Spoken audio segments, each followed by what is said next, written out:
বাংলাদেশে দেখতে পাচ্ছি গত 6 মাসে প্রায় 1000-এরও অধিক ধর্ষণের শিকার হয়েছে। আমরা ফেসবুক নিউজ ফিডে প্রতিদিনই এক স্কুলে 2-3টি করে ধর্ষণের খবর পাচ্ছি। তো বর্তমানে ধর্ষণ বাংলাদেশে মহামারী আকারে ধারণ করছে।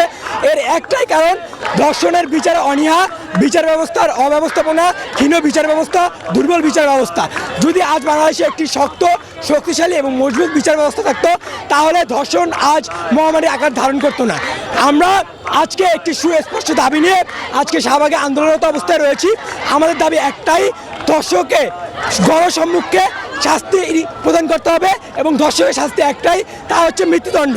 একটি সমীক্ষায় দেখা গেছে গত 2011 সাল থেকে 2024 সাল পর্যন্ত বাংলাদেশে 9000-এর অধিক নারী ধর্ষিত হয়েছে, কিন্তু বিচার পেয়েছে মাত্র 20 জন নারী। তার মাধ্যমে এটাই প্রতীয়মান হয় যে বাংলাদেশে দোষীতার কোনো বিচার হয় না, ধর্ষকের কোনো বিচার হয় না, বিচার হয় দোষীতার। কারণ সে দোষিত হয়ে সমাজের কাছে অপমানিত, লাঞ্ছিত অবস্থায় থাকে। তো আমরা আজকে সুস্পষ্টভাবে সরকারকে একটি বার্তাই দিতে চাই, আপনি আমার মা বোন এর নিরাপত্তা নিশ্চিত করুন, দেশকে সুন্দর, সুশৃঙ্খল এবং স্থিতিশীল পর্যায়ে নিয়ে আসুন, যাহলে আমরা আদর্শ এবং সোনার বাংলাদেশ গড়ে তুলতে পারি।